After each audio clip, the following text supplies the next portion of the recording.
اب میں تمام حضرات سے گزارش کروں گا کہ وہ کرسیوں پر بیٹھ جائیں.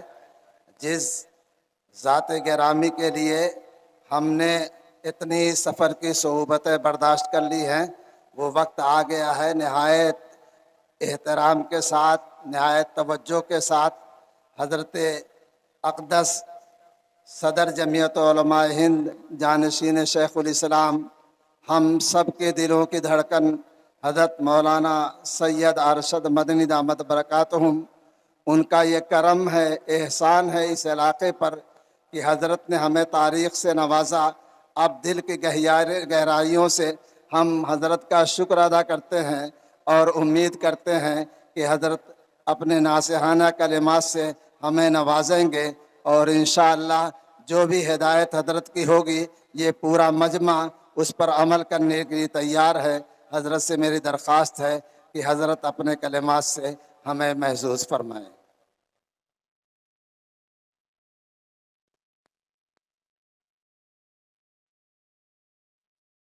بسم اللہ الرحمن الرحیم. الحمد للہ نحمده ونستعینه ونستغفره ونؤمن به ونتوکل علیہ ونعوذ باللہ من شرور انفسنا ومن سیئات اعمالنا. من يهده الله فلا مضل له ومن يضلله فلا هادي له. ونشهد أن لا إله إلا الله وحده لا شريك له ونشهد أن سيدنا ومولانا محمدا عبده ورسوله. أما بعد، علماء کرام اور قرب و جوار سے جلسے میں شریک ہونے والے معزز حاضرین، یہ جلسہ جمعیت علماء یو پی نے کوئی عمومی جلسہ نہیں بلایا. اس کے لیے یو پی کے مشرقی اضلاع میں اس جگہ کو منتخب کیا گیا ہے تاکہ یو پی کے اندر مدارس پر گورنمنٹ کی طرف سے جو طرح طرح کے نوٹس آ رہے ہیں، مدرسوں کو بند کیا جا رہا ہے، مشرقی یو پی ہی میں ان اہل مدارس کو جمع کیا جائے اور اس سلسلے کے اندر کس طرح آگے بڑھا جائے اپنے مدارس کی حفاظت کے لیے، اس طریقہ کار سے انہیں آشنا بنایا جائے. ورنہ تو ہمارے احباب نے کچھ نے یہ کہا کہ سب سے پہلے مدارس پر جس گورنمنٹ نے ہاتھ ڈالا تھا وہ آسام ہے، وہاں بی جے پی کی گورنمنٹ ہے، وہاں جا کر جلسہ کیا جائے. اس کے بعد اتراکھنڈ کی سرکار نے مدارس کے اوپر ہاتھ ڈالا، پھر اس کے بعد مشرقی یو پی نے ہاتھ ڈالا، اور اب چند دنوں کی خبر ہے کہ ہریانہ سرکار نے پانی پت وغیرہ کے اندر مدارس کے اوپر نوٹس بھیجنے شروع کر دیے ہیں. کچھ لوگوں کی رائے تھی کہ ہمیں لکھنؤ میں جلسہ کرنا چاہیے، لیکن ہم نے ابتدا کے اندر غور و خوض کر کے، چونکہ بڑے بڑے مدارس کی جگہ یہ صوبہ ہے، ہمارا صوبہ ہے، اس لیے ہمیں پہلے یہاں اپنی چیز کو پیش کرنا چاہیے، اور خاص طریقے پر مشرقی یو پی کے اندر ارباب مدارس کو جمع کر کے ان سے گفتگو کرنی چاہیے۔ کوئی عام جلسہ نہیں ہے، ارباب مدارس پڑھے لکھے لوگ ہیں، آپ حضرات جانتے ہیں، اس لیے ہم آپ ہی سے گفتگو کرنا چاہتے ہیں، اور اس واسطے سے اپنی بات صوبائی گورنمنٹ بلکہ ہم مرکزی گورنمنٹ تک اپنی بات کو پہنچانا چاہتے ہیں۔ مدارس اسلامیہ صرف درسگاہیں نہیں ہیں۔ جو لوگ یہ سمجھتے ہیں کہ مدارس کا مقصد صرف کتابیں پڑھنا پڑھانا ہے، وہ غلط سمجھتے ہیں۔ میں آپ کے سامنے ایک مجمع ہے ہزاروں آدمیوں کا، یقیناً اس مجمع کے اندر وہ لوگ بھی ہوں گے جو میری اس آواز کو صوبائی اور مرکزی گورنمنٹ تک پہنچائیں گے۔ میں آپ سے یہ بات کہتا ہوں کہ مدارس کا کردار اس ملک کی جڑوں کے اندر گھسا ہوا ہے۔ اگر کوئی نہیں مانتا تو اس کا مطلب یہ ہے کہ وہ ملک کی تاریخ سے ناآشنا اور ناواقف ہے۔ میں آپ سے کہہ رہا ہوں، ہو سکتا ہے اس سے پہلے کسی نے نہ کہا ہو، یہ ہمت نہ کی ہو۔ اس ملک کے اندر جس میں 250 سال تک اس ملک کا ہندو، مسلمان، جین، بدھ، ہر آدمی کے گلے کے اندر انگریز کی غلامی کا طوق پڑا ہوا تھا۔ ہر آدمی غلام تھا۔ اگر کسی جگہ سے آزادی وطن کے لیے جہاد کی آواز نکلی ہے، وہ مدرسہ ہے۔ سب سے پہلا آدمی 1803 کے اندر جس دن انگریز نے کہا کہ ملک بادشاہ کا اور جنتا اللہ کی، لیکن حکومت آج سے ایسٹ انڈیا کمپنی کی ہے، سب سے پہلی آواز اس بات کی کہ ملک غلام ہو گیا، اور آزادی وطن کے لیے جہاد کرنا ہر مسلمان اور ہر ہندوستانی کا فرض ہے۔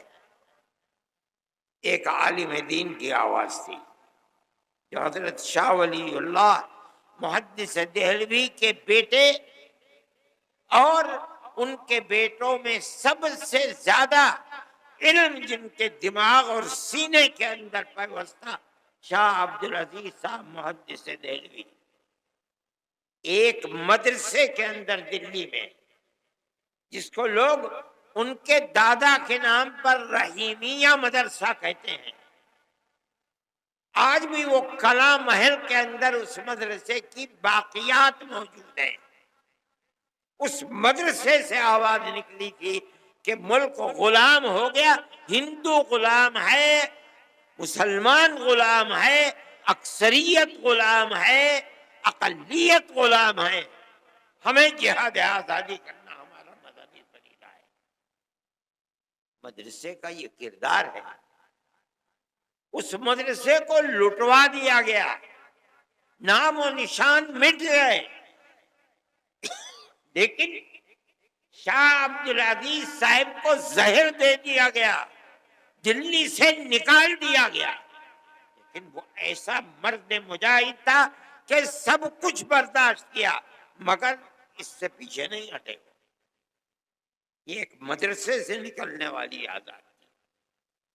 میں کہتا ہوں کہ آج جن مدرسوں کے اندر تالے لگائے جا رہے ہیں، یہی مدرسے تھے، سب سے پہلا مدرسہ دلی کا مدرسہ تھا جس نے غلامی کے خلاف آواز نکالی اور اتنے بڑے بڑے افراد کو پیدا کر دیا جنہوں نے 150 سال کی محنت کے بعد ملک کو آزاد کرا دیا۔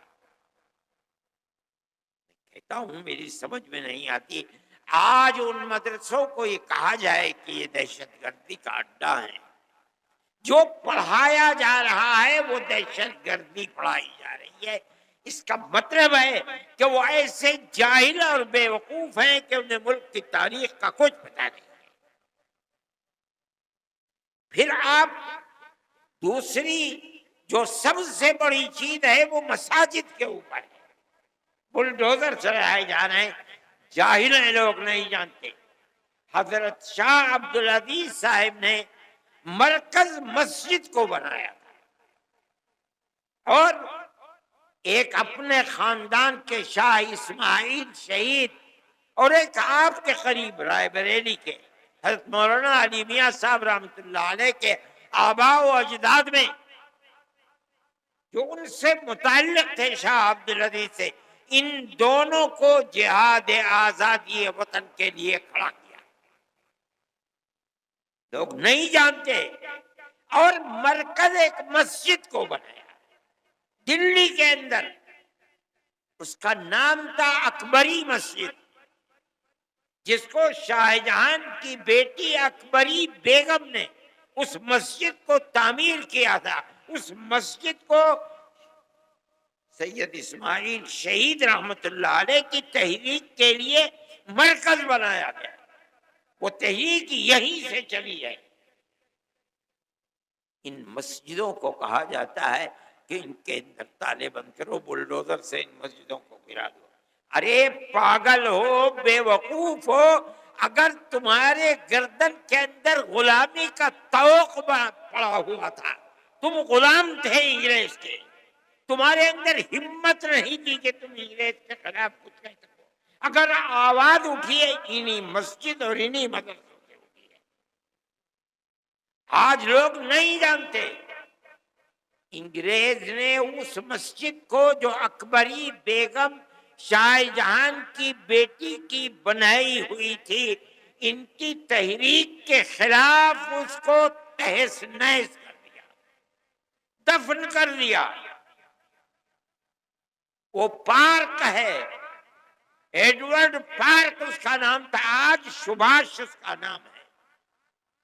دنیا نہیں جانتی، جن مدرسوں کو اور مسجدوں کو تم بلڈوزر چلا کر برباد کر رہے ہو، یہی ملک کی آزادی اور غلامی سے نکالنے کی بنیادیں تھی، لوگ نہیں جانتے۔ میں یہ کہتا ہوں کہ کس بنیاد کے اوپر تم ان کی مخالفت کرتے ہو؟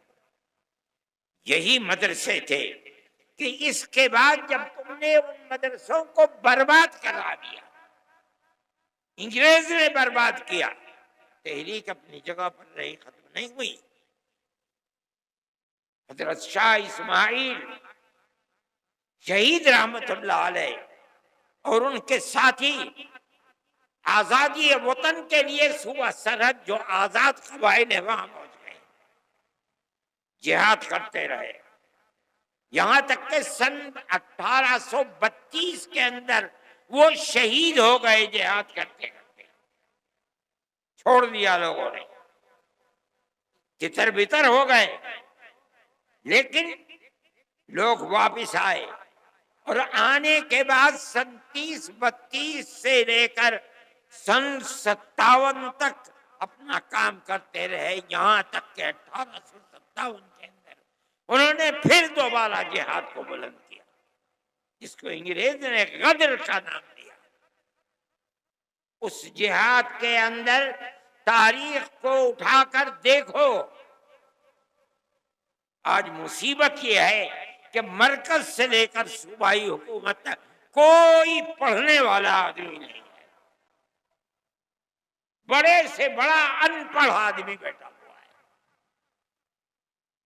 سن 1857 کے اندر جہاد کے اندر صرف دلی میں روشن مستقبل، روح روشن مستقبل.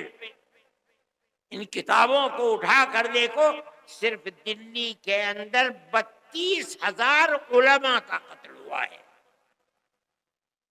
کون لوگ تھے یہ وہی تحریک تھی جو شاہ عبدالعزیز صاحب رحمت اللہ علیہ نے دلی کے ایک مدرسے سے اس تحریک کو بلند کیا تھا، جس کا مرکز اکبری مسجد کو بنایا تھا. اس مسجد کی در و دیوار آج بھی اینٹیں دفن ہیں. ابھی 5-7 سال پہلے شعیب اقبال جو اسمبلی کے ممبر ہوا کرتے تھے، اتفاق سے اس زمین کو کیوں کھودا نہیں معلوم، اس کے باقیات مل گئے، لیکن بی جے پی گورنمنٹ نے ان کو باقیات کو باقی نہیں رہنے دیا، اس کو پھر پاٹ کر کے زمین کے اندر دفن کر دیا گیا. وہ ایک تاریخ تھی. یہ مسجدیں اور یہ مدرسے اسی تاریخ کے نمونے ہیں. کوئی ہے مائی کا لال بتائے وہ کون سی جگہیں ہیں جہاں سے آزادی وطن اور غلامی کی زنجیر کو نکال کر پھینکنے کے لیے مرکز بنائے؟ کوئی بتا سکتا ہے؟ میں مسلمان ہوں، میں کہہ رہا ہوں، علل اعلان کہہ رہا ہوں، تاریخ کی کتابوں کو پڑھو. اگر غلط کہہ رہا ہوں بتاؤ غلط. کیوں مدرسوں کے پیچھے پڑے ہوئے؟ ہمارا تعلق کوئی سیاست سے نہیں ہے. پھر دیکھیے، جب 1857 کے اندر 2 لاکھ مسلمان شہید کر دیا گیا، ابھی 1-1.5 مہینہ پہلے، بلکہ 1 ہی مہینہ ابھی ہوا ہے کہ جب وقف کے مسئلے کے اندر پارلیمنٹ کے اندر گفتگو ہوئی تو ایک ہندو بڑی بہترین اردو بولنے والا، میرے اس کے باپ سے تعلقات تھے، جو آسام کا چیف منسٹر تھا، اس کا بیٹا ہے گوگوئی، اس نے تقریر کی، پارلیمنٹ میں کہا کہ 2 لاکھ مسلمانوں نے اپنی جان آزادی وطن کے لیے دی ہے.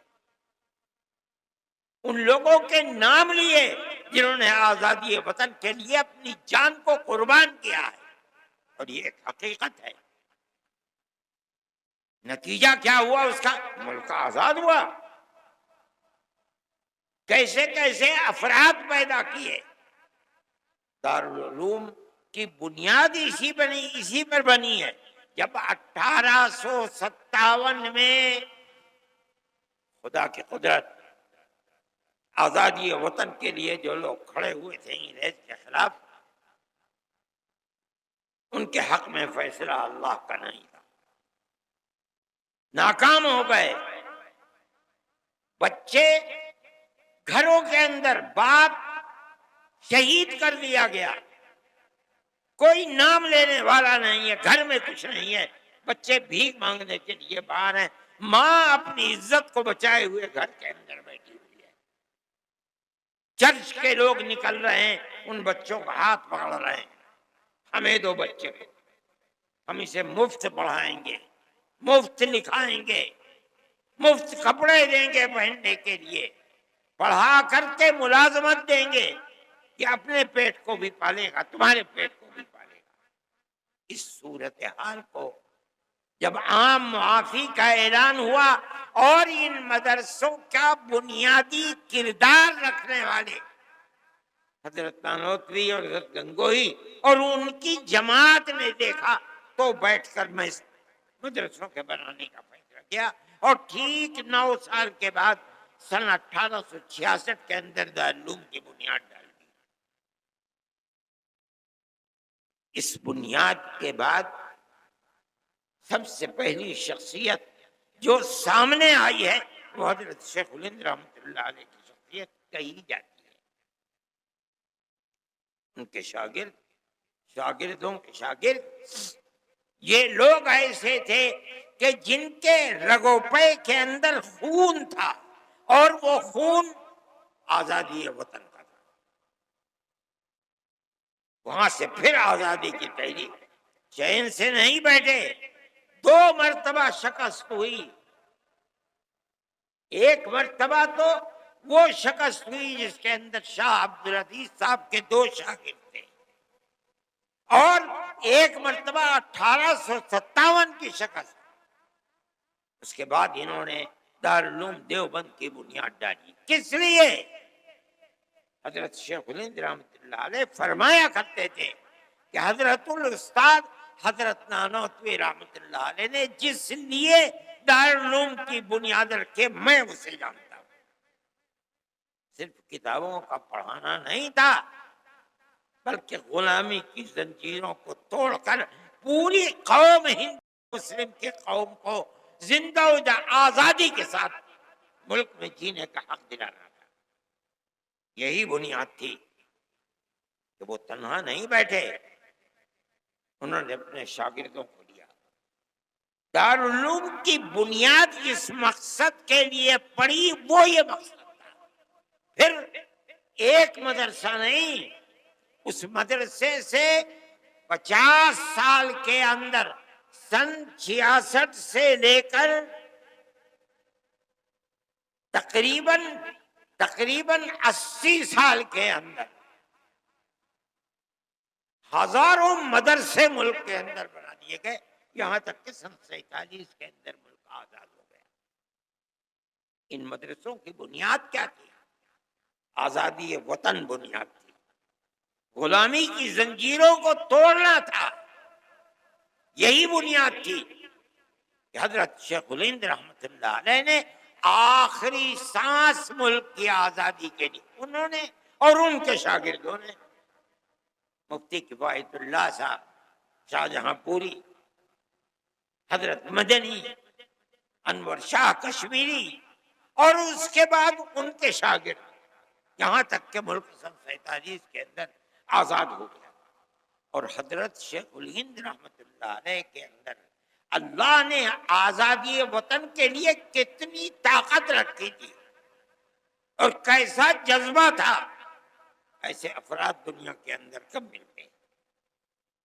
حضرت جب واپس آئے مالٹا کی جیل سے سن 1919 کے اندر، بلکہ سن 1920 کے اندر، جمعیت علماء 19 میں قائم ہوئی اور 20 میں حضرت شیخ الہند مالٹا کی جیل سے ہندوستان واپس آئے ہیں، تو ریاست بہاولپور کے ان کے جو سب سے قریبی آدمی تھے، گویا کہ وزیر اعظم تھے، سر رحیم بخش، انگریز نے ان کو سر کا خطاب دیا تھا، انگریز نے ان کو بھیجا تاکہ حضرت شیخ الہند سے ملے اور یہ کہیں کہ حضرت آپ چلے گئے، دارالحدیث دارالعلوم دیوبند کی سونی ہو گئی، لوگ آپ کے پاس آ کر کے تصوف کی مشق کیا کرتے تھے، ذکر الہی میں مشغول تھے، وہ بھی سلسلہ ختم ہو گیا۔ اب آپ چند روز ہے، خدا جانے کتنے دن کی زندگی ہے، آپ ایک جگہ بیٹھ جائیے۔ آپ نے پوری کوشش کر لی انگریز کو ہٹانے کے لیے، مگر انگریز حکومت تو اپنی جگہ سے ٹس سے مسوری نہیں ہے، تو پھر آپ کو اپنی زندگی وہ کام جو آپ کے بعد ختم ہونے کو ہیں انہیں پھر دوبارہ زندہ کرنا چاہیے۔ وہ بوڑھا آدمی جو وہاں سے آنے کے بعد 1 سال اور کچھ مہینے زندہ رہ سکا، اس نے کیا جواب دیا؟ اسی مدرسے سے نکلے ہوئے لوگ تھے، انہوں نے کہا آپ اپنی بات پوری کر چکے؟ کہا کر لی کبا؟ فرمایا کہ میں بوڑھا ہو گیا، جس سرزمین پر انگریز کی حکومت ہے وہاں جینا تو جینا، اس سرزمین پر مر کے دفن ہونا بھی مجھے گوارا نہیں ہے۔ میں تو ہندوستان صرف اس لیے آیا ہوں کہ میں آ کر اعلان کروں کہ انگریز کی غلامی حرام ہے۔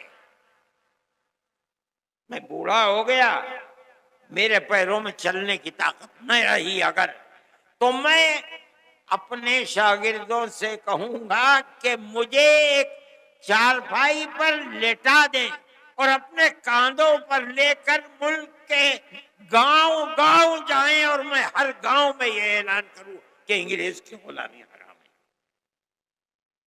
یہ تڑپ کس میں پیدا ہوئی؟ کہاں سے پیدا ہوئی؟ مدرسوں سے پیدا ہوئی ہے۔ ان مدرسوں کو بنایا کس لیے گیا؟ دارالعلوم کو کس لیے بنایا گیا؟ دارالعلوم سے 25,000 مدرسوں کو کس لیے بنایا گیا؟ اس ملک کے اندر آزادی کے جذبہ جہاد کے لیے بنایا گیا، ہندو مسلم محبت کے لیے بنایا گیا، ملک کے اندر امن و امان قائم کرنے کے لیے بنایا گیا۔ میں نے ان کے سامنے یہ چیز رکھی کہ ملک غلام تھا، مدرسوں کی تحریک دارالعلوم دیوبند سے چلی، بنیاد اس کی کیا تھی؟ آپ سے وہ 2 پیسے نہیں چاہتے، اس لیے کہ انہیں یقین ہے کہ اگر آپ پیسہ دیں گے تو کل کو آپ ان کے نظام تعلیم میں بھی دخل دیں گے، ان کے نصاب تعلیم میں بھی دخل دیں گے۔ وہ اپنے آپ کو آزاد رکھنا چاہتے ہیں۔ ارجن سنگھ کہنے لگے کہ ہم وعدہ کرتے ہیں کہ ہم دخل نہیں دیں گے۔ میں نے کہا میں نہیں کہتا ہوں کہ آپ جھوٹ بول رہے ہیں، بالکل سچ بول رہے ہیں، لیکن آپ میری ایک بات کا جواب دیں۔ ابھی الیکشن کے اندر 2 سال باقی ہیں، 3 سال گزر چکے، اقتدار کی کرسی پر آپ بیٹھے ہیں، آپ کہہ رہے ہیں کہ ہم دخل نہیں دیں گے۔ کیا آپ مجھے گارنٹی دے سکتے ہیں کہ 2 سال کے بعد جو اگلا الیکشن ہوگا آپ ہی جیت کر آئیں گے؟ کہنے لگے نہیں گارنٹی نہیں دے سکتے۔ میں نے کہا ٹھیک کہتے ہیں، آپ تو 2 سال کی بھی گارنٹی نہیں دے سکتے، اور میں مدرسے کا آدمی ہوں، میں اپنے دل کے اندر یہ ارمان رکھتا ہوں کہ اگر اللہ نے مجھے قیامت تک کی زندگی دی تو میں قیامت تک مدرسے کو زندہ رکھوں گا۔ میرا آپ سے کیسے ساتھ ہو سکتا ہے؟ اس لیے میں جمعیت علماء کے پلیٹ فارم سے کہتا ہوں، ہم کل بھی مخالف تھے گورنمنٹ کی مدد کے، آج بھی مخالف ہیں، اور جب تک زندہ رہیں گے مخالفت کرتے رہیں گے۔ ہمیں آپ کی کیا ضرورت ہے؟ مدرسہ ہماری دنیا نہیں ہے، ہمارا دین ہے۔ جس طرح مسجد ہمارا دین ہے، اسی طرح مدرسہ بھی ہمارا دین ہے۔ اگر مسجد میں نماز پڑھی جاتی ہے، مدرسے میں نماز پڑھنا سکھلایا جاتا ہے۔ اگر مسجد میں قرآن پڑھا جاتا ہے، مدرسے میں قرآن پڑھنا سکھلایا جاتا ہے۔ دونوں ایک چیزیں ہیں۔ جب ہم مسجد میں آپ سے کوئی مدد نہیں لیتے، ہم مدرسے میں کیوں آپ سے مدد لیں؟ ہم نہیں آپ سے مدد لینا چاہتے۔ میں نے یہ بات کہی، میرے آدمی تھے وہاں بہت، لیکن صبح سے جو سن رہے تھے سب خاموش بیٹھے ہوئے تھے۔ میرے بعد ایک اور صاحب کھڑے ہوئے، پہلے تو انہوں نے یہ کہا کہ آپ نے مجھے وقت دیا اور ارشد کے بعد وقت دے دیا۔ میں نے کہا آپ مطمئن رہیں، آپ نے میری بات سنی ہے، میں آپ کی بات سنوں گا، کوئی میں نقد نہیں کروں گا۔ میرے اندر یہ ہمت ہے۔ انہوں نے بولنا شروع کیا۔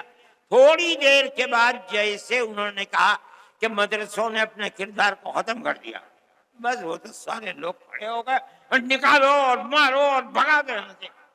میں نے سہیل صدیقی کے اوپر ہاتھ رکھا، میں نے کہا بھائی اچھا میں جا رہا ہوں، پکڑ لیا مجھے، خدا کے لیے مت جاؤ، اس مجمع کو ہم قابو میں نہیں کر پائیں گے۔ میں نے انہیں سمجھایا، وہ بیٹھ گئے۔ میں یہ بات کہتا ہوں کہ گورنمنٹ کی طرف سے کوئی بھی ایسی بات جو مدرسے اور مسجدوں کے اوپر کوئی زنجیر باندھنے کی چیز ہے، کیوں ہو رہا ہے؟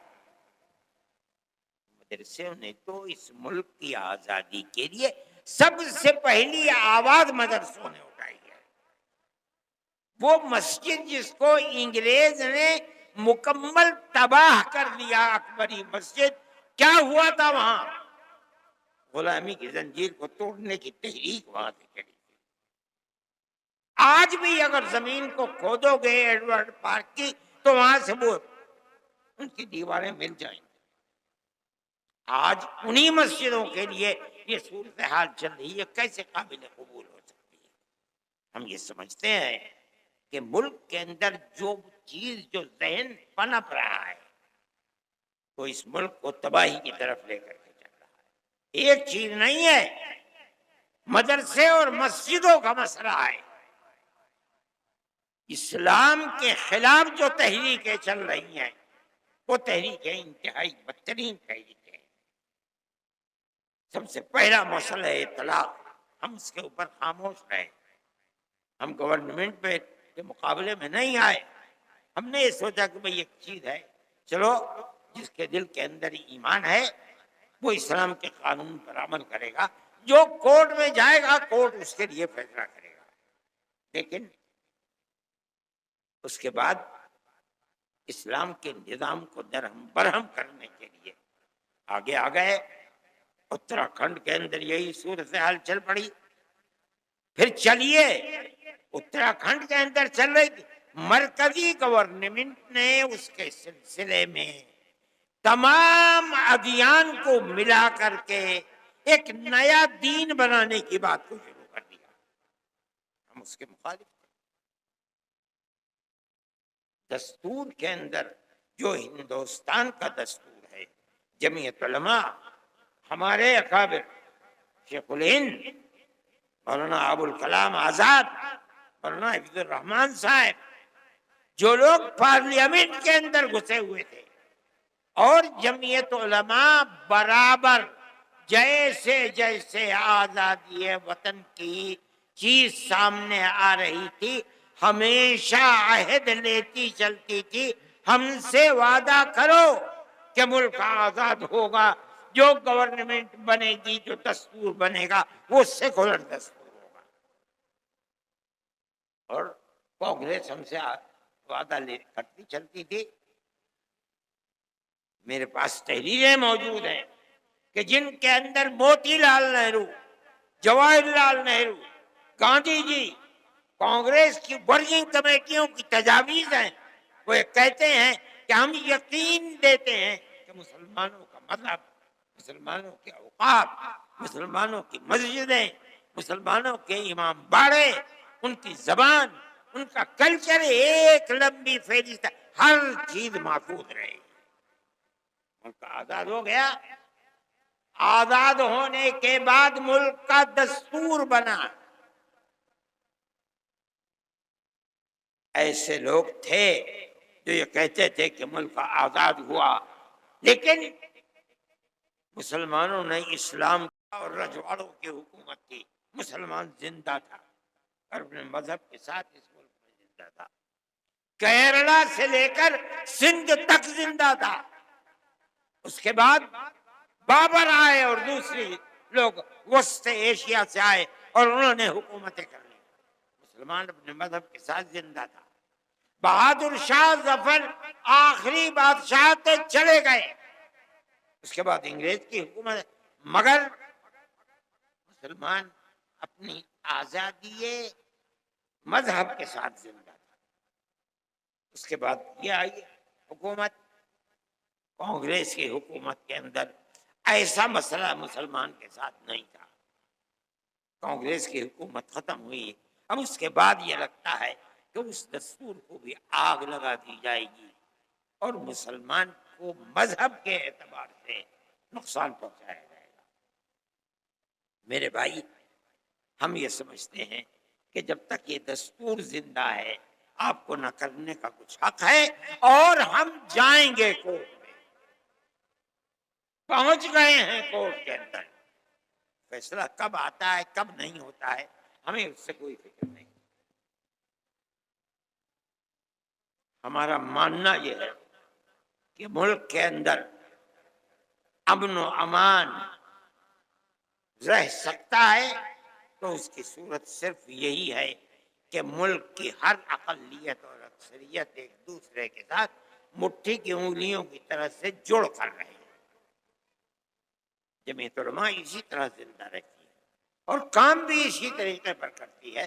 ہم اس چیز کو لے کر پہنچیں گے. لیکن میں یہ کہتا ہوں کہ یہ نظریہ دل میں پیدا کیوں ہوتا ہے کہ آپ مسلمان کو نقصان پہنچائیں اور اس کے مذہب سے بیگانہ کریں آپ. میں سمجھتا ہوں کہ یہ چیز ملک کے لیے غلط ہے اور سارے ملک کو تباہ کر رہی ہے.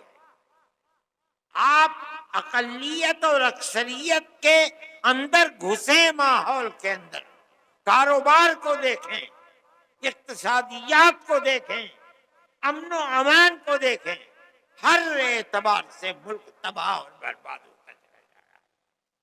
کاروباری لوگ یہ بیٹھے ہوئے بنارس کے، میں صبح سے بات کر رہا ہوں، ہر آدمی یہی کرتا ہے کہ جم گیا ہے کاروبار. ایسا لگتا ہے جیسے مارکیٹ میں پیسے ہی نہیں ہیں. چند افراد ہیں جو سارے ملک کی دولت کے اوپر قبضہ کیے ہوئے ہیں، لیکن سارا ملک ان چند افراد سے تو نہیں چلتا ہے. کیا بربادی ہے؟ میں کہتا ہوں گورنمنٹ جسے امن و امان قائم کرنا چاہیے، بھائی چارگی کو بڑھانا چاہیے، ہندو مسلم اتحاد کو پیدا کیا جائے، ہر ایک کو مذہبی دستور کی آزادی دی جائے. آپ نے اس کو آگ لگانا شروع کیا ہے. ملک تباہی اور بربادی کی طرف چل رہا ہے. جمعیت علماء کی یہ تحریک ہے. امن و امان ختم ہو رہا ہے. موب لنچنگ ایک مصیبت ہے اور سب سے بڑی مصیبت لوگ یہ سمجھ رہے ہیں کہ مسلمان کی تبنائی، جب آپ لوگوں کو یہ حق دیں گے کہ وہ قانون کو اپنے ہاتھ میں لے لیں تو صرف مسلمان ہی کا قتل نہیں ہوگا، مسلمان کا بھی قتل ہوگا، ہندو کا بھی قتل ہوگا، بربادی ملک کے اندر آئے گی. کیا کر رہے ہیں آپ؟ میں حکومتوں کو کہتا ہوں کہاں ہیں حکومتیں؟ کیا ہو رہا ہے؟ کس طرح قتل ہو رہے ہیں؟ کیا انتظامیہ کو یہ پتہ نہیں کہ کیا ہو رہا ہے؟ کون لوگ ہیں وہ عنصر، کون ہیں جو اس طریقے پر آدمی کو آپ کی موت سے کھیل رہے ہیں؟ کون لوگ ہیں؟ دنیا دیکھ رہی ہے. ہم نے یہ بات کہی تھی، شور مچایا تھا جب بہار سے جو صوبہ بنا اس کے اندر موب لنچنگ سب سے زیادہ، اور بی جے پی گورنمنٹ تھی. بی جے پی گورنمنٹ گر گئی، امن و امان ہو گیا. آج یو پی کے اندر ایسی تباہی مچی ہوئی ہے اور یہی راجستھان کے اندر ہے. اگر حکومت چاہے تو وہ ملک کے امن و امان سے کھیلنے والے لوگ ایک دن نہیں آزاد رہ سکتے. لیکن یہ افسوس کی بات ہے کہ ہندو اور مسلمان کا قتل عام کرنے والے لوگ بالکل زندہ ہیں.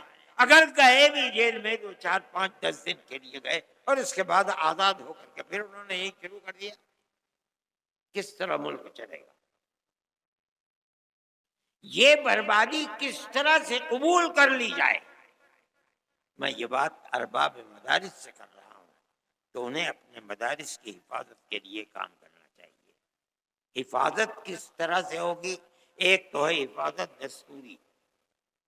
دستوری حفاظت کا مطلب یہ ہے کہ جو دستور کے اندر دفعات ہیں اور دستور نے جو آپ کو اختیار دیا ہے، آپ اس دستور کے دیے ہوئے اختیار کو استعمال کریں. بہت اچھی بات ہے. لیکن اگر میں اپنے مکان کو جبھی بنا سکتا ہوں جب زمین میری ہو، اگر میری زمین نہیں، میں نہیں بنا پاؤں گا. تو آپ یاد رکھیے کہ مدرسے کو بھی آپ جبھی بنا سکتے ہیں جب وہ زمین مدرسے کی ہو. آپ جبھی بنا سکتے ہیں جب کسی دوسرے کی زمین پر آپ نے قبضہ کر کے اپنا مکان نہ بنایا ہو. تو آپ مدرسہ کیسے بنا دیں گے؟ مسجد کیسے بنا دیں گے؟ نہیں ہو سکتا.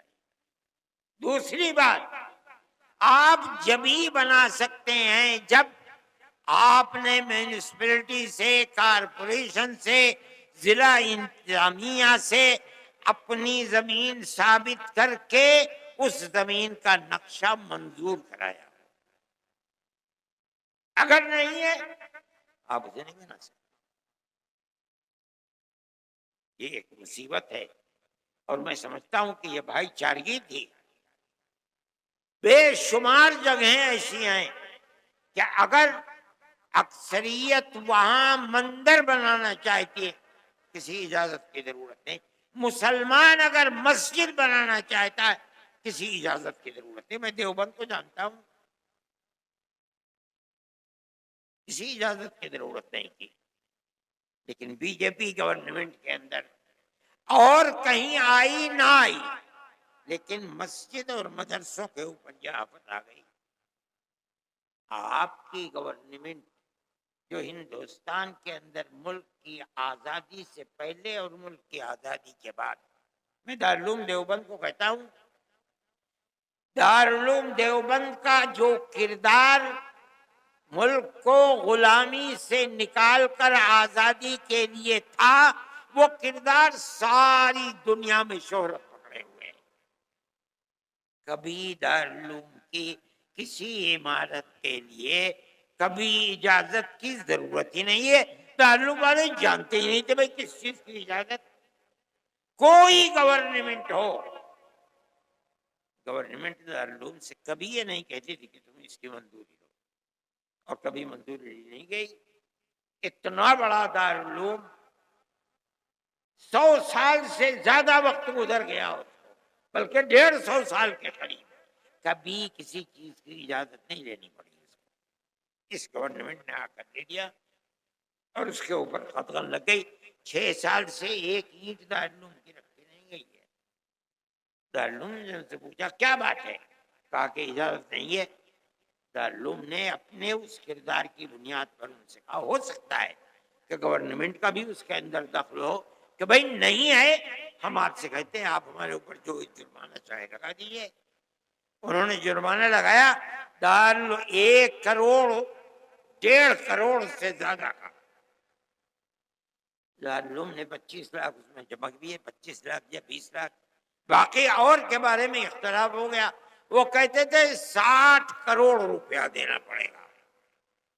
اس کے بعد پھر بات چیت ہوئی تو وہ گر کر کے 1 کروڑ 60 لاکھ کے اوپر آ گیا. دارالعلوم نے 25 لاکھ دے دیا. ابھی تک فیصلہ نہیں ہوا ہے. میں یہ کہتا ہوں کہ پچھلی گورنمنٹوں نے ملک کے اندر رہ کر کے جن چیزوں کے اندر آزادی دی، اگرچہ وہ قانون کے خلاف دی. نہیں پوچھا کہ مسجد کس زمین پر بن رہی ہے، کیا ہو رہا ہے. اگر یہ بات ثابت ہو جاتی ہے آج کہ یہ گورنمنٹ کی زمین ہے اور مسجد کی زمین نہیں ہے، انہیں توڑنے کا حق ہے. اگرچہ آپ کو دستوری اعتبار سے یہ حق ہے کہ آپ مسجد بنائیں، لیکن یہ مطلب نہیں ہے کہ آپ گورنمنٹ کی زمین پر مسجد بنا لیں، گورنمنٹ کی زمین کے اوپر مدرسہ بنا لیں. اگر آپ بنائیں گے تو آپ کو لوہے کے چنے چبانے پڑیں. میں اپنے ساتھیوں سے بھی کہتا تھا کہ اس موضوع کے اوپر گفتگو کریں. آپ مدرسہ بنائیں، اپنی زمین پر بنائیں، مدرسے کی زمین پر بنائیں. مسجد بنائیں، اپنی زمین پر بنائیں، مسجد کی زمین پر بنائیں. وقف کریں اس کو. یہاں ایک مسئلہ آتا ہے. آج اگر آپ یہ چاہیں کہ آپ کو مسجد بنانے کی اجازت مل جائے گورنمنٹ سے، آپ تمام شرائط کو پورا کر دیں. شرائط کو پورا کرنے کے بعد گورنمنٹ، صوبائی گورنمنٹ، مرکزی گورنمنٹ آپ کو مسجد بنانے کی اجازت دے دے. آج کی صورتحال یہ کہ آپ کو اجازت نہیں مل سکتی. پھر کیا کریں گے آپ مشترکہ مکان، پنچایت گھر، اس طریقے کا مکان بنانے کی اجازت دیں. اپنے پنچایت بھی کریں اور آپ اس کو مسجد کے طریقے پر بھی استعمال کریں، لیکن یہ غلطی کبھی مت کیجیے گا کہ نقشے کی منظور کرائے بغیر یا اپنی زمین کے علاوہ گورنمنٹ کی اسی زمین کے اوپر آپ کر لیں، تو جس طرح آپ کی بنائی ہوئی ان کالونیوں کو بلڈوزر سے سینکڑوں مکانات کو تباہ کیا جا رہا ہے، اسی طرح آپ کی مسجدوں مدرسوں کو بھی تباہ کیا جائے گا۔ آپ اسے یقین سمجھیے، اور اس کے لیے آپ کو کوشش کرنی چاہیے۔ میرے بھائی، وقف کے مسئلے کے اندر بھی ہم اسی طرح گئے ہیں۔ اوقاف کا مسئلہ اپنی جگہ کے اوپر بڑا اہم مسئلہ ہے۔ ہماری لاکھوں ایکڑ زمین ہے ملک کے اندر، جو اوقاف کی زمینیں ہیں، یہ وقف با یوزر استعمال کی ہوئی زمین کو اگر اس کے پاس کاغذات وقف کے نہیں ہیں، علامتیں وقف کی ہیں، آپ اسے قبول کر لیں۔ یہ جمعیت علماء کے اکابر کا معاملہ تھا۔ ملک کی تقسیم کے بعد بے پناہ ایکڑ زمین اوقاف کی تھی، ان لوگوں نے بیٹھ کر جو وقف سن 54 کے اندر قانون بنا، جواہر لال زندہ تھے، استعمال دلیل ہے اس بات کی کہ یہ وقف ہے، کوئی کاغذ نہیں ہے۔ 500 سال 600 سال پرانی مسجد ہے۔ آپ کے یہاں جونپور کے اندر کیسی بڑی بڑی مسجدیں، معلوم ہوتا ہے قلعے ہیں، 400 سال 500 سال پرانی مسجدیں ہیں، کسی کاغذ کوئی کاغذ ہے ہی نہیں اس کے اندر۔ علماء دیوبند جمعیت علماء نے سن 54 میں قانون جواہر لال کے سامنے بنایا، اور یہی قانون چل رہا ہے۔ انہوں نے آ کر کے اس قانون کے اندر ترمیم کرنی چاہیے۔ ہم اس کے خلاف ہیں۔ ہم گئے کورٹ کے اندر، سب سے پہلے جمعیت علماء ہند کورٹ کے اندر گئی، جو بہترین سے بہترین بڑے سے بڑا وکیل تھا، ہم نے اس وکیل کو پکڑا۔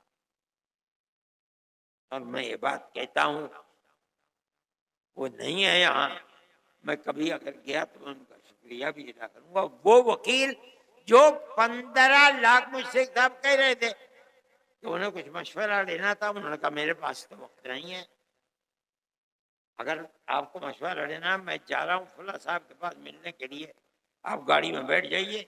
گاڑی میں بیٹھ گئے، ایک جین صاحب ڈاکٹر ہیں دیوبند، وہ مجھے سنانے لگے کہ میرے خیال میں 5-7 منٹ لگے ہیں وہاں تک پہنچنے میں۔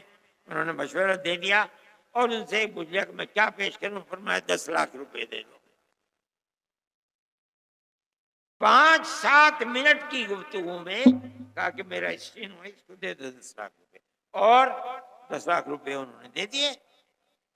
جمعیت علماء کے ساتھ ان کا معاملہ یہ ہے کہ مٹھی میں دبا کر کے جو بھجوا دیتا ہوں، آج تک اس شخص نے کبھی یہ نہیں کہا کہ کیا دے رہے ہو، اٹھا کر کے جیب میں رکھ دیتے، اس لیے کہ وہ سمجھتے ہیں کہ جمعیت علماء کا معاملہ اپنے لیے کچھ نہیں ہے، یہ تو صرف جنتا کے لیے ہے، ہم اسی کام کو کر رہے ہیں، وہ اس میں ہمارے ساتھ شریک ہیں۔ اس لیے میرے بھائی، اپنے معاملات کو سمجھیے۔ جمعیت علماء آپ کے لیے معاون و مددگار ہے۔ ہم ہر لمحے کے اوپر مدارس کے مسئلے کے اندر بھی ہم کورٹ میں پہنچ گئے، لیکن کورٹ نے یہ کہا کہ یہ مسئلہ اتراکھنڈ کا ہے، اسے ہائی کورٹ میں جانا چاہیے۔ ہم نے کہا ٹھیک ہے، دے دیجیے، لیکن میں کل بھی وکیل صاحب سے بات کر رہا تھا کہ اب سب سے پہلے آسام کے اندر مسئلہ آیا، دوسرے نمبر میں اتراکھنڈ کے اندر مدارس کا مسئلہ آیا، تیسرے درجے کے اندر یو پی کے اندر آ گیا، چوتھے درجے کے اندر ہریانہ میں آ گیا، کہاں کہاں ہائی کورٹ میں جائیں؟ آپ یہ بتائیے، بہتر سے بہتر سپریم کورٹ کے وکیلوں سے مشورہ کر کے، کیا یہ اسباب کہ 4 صوبوں کے اندر مدرسوں کے پاس نوٹس آ رہے ہیں، کیا یہ سب مل کر کے سپریم کورٹ میں جا سکتے ہیں یا نہیں؟ اگر جا سکتے ہیں تو بتائیے ہمیں کیا کریں گے۔ انہوں نے کہا کہ میں 2-4 دن کے اندر اس سلسلے میں مشورہ کر کے آپ کو بتا دوں گا۔ جس دن یہ مشورہ آئے گا، ہم اسی وقت سپریم کورٹ میں جائیں. مگر یاد رکھیے ہمیں اگر راحت مل سکتی ہے تو دستوری حق کے اوپر مل سکتی ہے. اگر وہ مدرسے کی زمین مدرسے کی نہیں ہے اور نقشہ منظور کرایا ہوا نہیں ہے, آپ کو کوئی راحت نہیں ملے گی. اس بات کو آپ سمجھیں اور اسی طریقے کے اوپر لے کر چلیں. جمعیت علماء جو کر سکتی ہے ہم آپ کے ساتھ ہیں. جمعیت علماء کا یہ کردار ہے کہ امن و امان کے ساتھ چلیے. ملک میں امن و امان ہونا چاہیے, ملک میں پیار و محبت رہنا چاہیے. بغیر اس کے ملک نہیں چلے گا. ہم اس بات کو کہہ رہے ہیں, ببانگ دول کہہ رہے ہیں. اگر گورنمنٹ کا کوئی کردار ایسا ہے جس کے اندر امن و امان ختم ہوتا ہے, اور آج کل بہت ہو رہا ہے, تو ملک اور حکومت سب کے لیے بربادی کا سبب ہے. آپ دیکھیے میں انہی چیزوں کو سبب سمجھتا ہوں. آج سے 8-9 سال بلکہ 10 سال ہی ہو رہے ہیں تقریباً جب گورنمنٹ اس قوت کے ساتھ آئی تھی. 10 سال پارلیمنٹ بی جے پی کا ہے, لیکن 7-8 سال گزرے. اس وقت بی جے پی دلی کے اندر یعنی ملک کے اندر اس اقلیت میں ہے کہ اگر بیساکھی نہ ہو تو بی جے پی 2 گھنٹے بھی سرکار نہیں بنا سکتی. کیوں ہوا؟ اتنی بھاری اکثریت اتنی اقلیت میں کیسے تبدیل ہو گئی؟ ایک ہی سبب ہے کہ ملک کے اندر وہ بھائی چارگی جو ہزاروں سال سے ملک کی تاریخ تھی, آپ نے اس تاریخ کو آگ لگا دی. اس لیے ہر آدمی سوچتا ہے, اور آپ جتنا آگے بڑھ رہے ہیں اس نفرت کے اوپر پیر ٹیکتے ہوئے, آپ یقین مانیے کہ آنے والے دن اور بھی آپ کے لیے بربادی کا. جمعیت علماء جب کبھی آواز اٹھاتی ہے اسے امن و امان اور حقیقت کے لیے اٹھاتی ہے. بابری مسجد کا مسئلہ تھا, جمعیت علماء تنہا وہ جماعت ہے جو اجودھیا سے لے کر کے سن 51 سے اور 70 سال تک مقدمہ لڑتی رہی ہے. کوئی نہیں ہے. جمعیت علماء تنہا ایک جماعت ہے. لوور کورٹ میں بھی ہم نے لڑا, پھر ہائی کورٹ میں تو بہت کم دن رہا, وہاں ہم نے لڑا, پھر وہی مقدمہ اٹھ کر کے آ گیا, ہم سپریم کورٹ کے اندر لڑتے رہے. ہمارا مدعا یہ تھا کہ بابری مسجد اپنی جگہ پر ہے. اکھاڑا یہ کہتا تھا کہ نہیں اپنی جگہ پر نہیں ہے, یہ رام جنم بھومی ہے, یہاں مندر تھا, بابر نے اس مندر کو توڑا اور توڑ کر وہاں مسجد بنائی ہے. انہوں نے کہا کہ ہم اس کو کھودیں گے. ہم نے کہا کھود لو. ہم نے ببانگ دول کہا کہ اگر یہ ثابت ہو جائے کہ یہ مسجد نہیں ہے, مندر تھا, مسجد بنی ہے, ہم آپ کے ساتھ کھڑے ہوں گے کہ جو زمین مسجد کی زمین نہیں ہے وہاں مسجد کا بنانا جائز نہیں. ان کا خدائی کرے, ہم نے کہا خدائی کر لو. جو کر سکتے تھے وہ کیا, لیکن مندر ہونے کی کوئی علامت نہیں ملی. ہمیں اور طاقت مل گئی. ہم نے پھر یہی بات کہی اور قوت کے ساتھ کہی. سپریم کورٹ کے اندر بات چلتی رہی. ہم ہر دن ہر تاریخ کے اوپر کتنے لاکھ روپیہ خرچ کیا کرتے تھے. ہم نے خرچ کیا اس کو. ایک قوم کا مسئلہ ہے بھئی, آپ ہماری مسجد کو یہ کہہ کر کے کہ یہ رام جنم بھومی ہے, اس کا مطلب یہ ہے کہ نہ بابر کے ساتھ کوئی عالم دین تھا جو یہ بتائے کہ کسی دوسری جگہ کے اوپر جاؤ, ان کی مذہبی جگہ ہے اس کو ہٹا کر کے توڑ کر کے مسجد نہیں بن سکتی, کوئی بتانے والا نہیں ہے. لیکن ہم اس بات کو کہتے ہیں, ہم جو بات کہتے تھے وہ سچی نکلی. سپریم کورٹ نے یہ کہا, 3 شقیں تھی سپریم کورٹ کی. ایک شک یہ تھی کہ مسجد اپنی جگہ پر ہے، ہمارا سر بلند کر دیا۔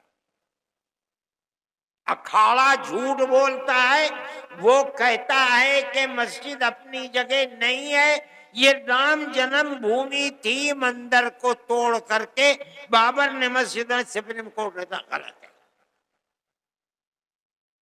مسجد اپنی جگہ ہے۔ دوسری بات کہتا ہے جنہوں نے مسجد میں جا کر مندر کو رکھا ہے وہ مجرم ہے۔ یہ دو بات کہنے کے بعد تیسری بات خود بخود واضح ہے کہ جب دونوں چیزیں ہیں تو تیسری بات یہ ہے کہ مسجد مسلمانوں کی ہے، یہاں آ گیا کہ مسجد ہم کھڑے ہو دیتے ہیں۔ لیکن میرا دل مطمئن ہے، آج نہیں کہہ رہے ہیں، یاد رکھیے وہ دن آئے گا جب مورخ یہ کہے گا کہ گورنمنٹ نے ظلم کیا ہے، مسجد کی جگہ ہے جس کو انہوں نے رام جنم بھومی کہہ کر کے اس کو بنا دیا۔ ہمارا مسئلہ ہے جمعیت علماء ہر اس طرح کی چیزوں کے اندر آگے بڑھتی ہے۔ جمعیت علماء نے آپ کو جمع کیا ہے، ہماری کوئی غلط نہیں، لیکن ہماری غرض مدارس سے وابستہ ہے۔ ہم یہ سمجھتے ہیں کہ مدارس کی بنیادی اس ملک کو غلامی کی زنجیروں سے نکال کر آزادی کی طرف لے کر چلنا، اس ملک کو، اس قوم کو۔ یہ مسجد اور مدرسوں کا کردار ہے۔ جو نہیں جانتے وہ جاہل ہے۔ اس مسجد سے یہ آواز انگریز نے اس کو ختم کر دیا۔ آج زمین کھودو وہاں سے نکلے۔ جن مدرسوں سے یہ آواز اٹھی تھی، مدرسے انگریز نے ان کو ختم کر ڈالا، لیکن کلا محل محل رہا ہے۔ دلی کا وہاں جاؤ، اس کے آثار آج بھی ملتے ہیں۔ کہا جاتا ہے کہ شاہ عبدالعزیز صاحب دہلوی کا مدرسہ یہی تھا۔ آپ ان مسجدوں اور مدرسوں کو یہ کہہ کر کے کہ یہ مسجد اور مدرسے دہشت گردی کا اڈا ہے اور یہ جبر اور زبردستی بنائے گئے ہیں، اس کا مطلب یہ ہے کہ آپ کو کچھ معلوم نہیں۔ اور جمعیت دارالعلوم دیوبند اس کی اصل بنیاد اور ماں ہے، سن 1857 کے بعد، اور اس سے جو ہزاروں ہزار مدرسے پورے ہندوستان میں، افغانستان میں، پاکستان میں، برما میں، بنگلہ دیش میں، ساؤتھ افریقہ میں، امریکہ اور برطانیہ کے اندر، تمام مدرسوں کی بنیاد بھائی چارے، آپس میں محبت پیدا کرنا، یہ بنیاد ہے، اور مدرسوں کو یہ کام کرنا چاہیے۔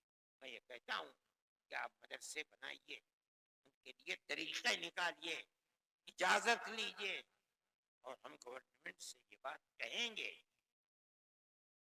ہم کوشش کرنا چاہیں گے ملاقات کی، کہ اگر آپ یہ کہتے ہیں کہ مدرسوں کو، مسجدوں کو بنانا بغیر اجازت کے نہیں ہے، آپ ان شرائط کو بتائیے کہ کیا شرائط ہیں جن کے بنیاد پر آپ ہمیں اجازت دیں۔ آپ کا عملہ اجازت دے گا، کارپوریشن اجازت دے گا، میونسپلٹی اجازت دے گی، ہم اسی طریقے کے اوپر مسائل کو پیش کریں گے۔ گورنمنٹ کے بنائے ہوئے، دیے ہوئے قانون کے مطابق چلیں گے، بطور زبردستی کچھ نہیں۔